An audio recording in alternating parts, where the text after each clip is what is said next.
Bonjour, je suis Jean-Michel Bakonda. Je suis fermier ici à l'Ange Gardien sur la plateforme agricole et je suis d'origine belge, né en République démocratique du Congo. Et j'habite au Québec depuis 3 ans. Et depuis 2 ans, j'ai lancé un projet fermier en production de légumes exotiques. Ce projet qui est parti à la fois de l'envie de produire en sol québécois des légumes exotiques venus d'ailleurs et de combler des besoins de la part des populations immigrantes.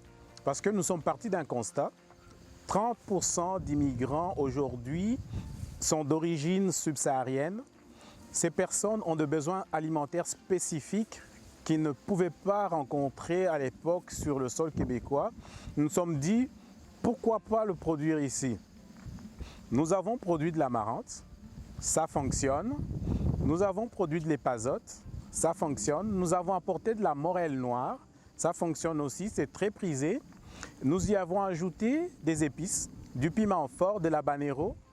Nous avons 3 espèces d'habanero ici sur le sol de la plateforme agricole de l'Ange Gardien. Et nous y avons ajouté du poivron doux, qui est un piment très spécifique. Notre parcours entrepreneurial est sui generis dans le sens où, étant immigrant, le parcours dans la relève agricole n'est pas identique à celui qu'on va appeler québécois de souche, parce que les défis sont différents.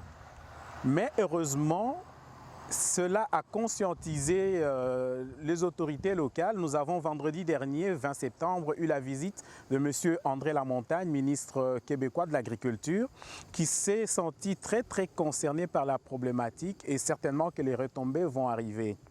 Nous avons aussi eu la visite de M. Mathieu Lacombe, ministre régional et ministre de la Famille, que nous n'avons pas manqué d'inviter à la 8e édition de la foire interculturelle des entrepreneurs.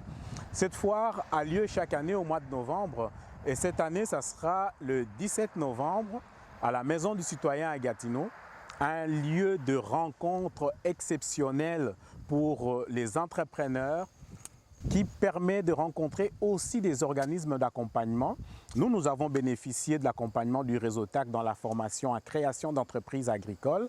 Nous bénéficions ici d'un incubateur de fermes agricoles, mais il y a plein d'autres organismes qui accompagnent et qui vaut la peine d'être rencontrés à cet endroit-là, à cette occasion-là. Donc je fais un appel aussi, une invitation à toutes les communautés immigrantes de venir voir la valeur ajoutée de l'immigration pour le Québec. Merci beaucoup.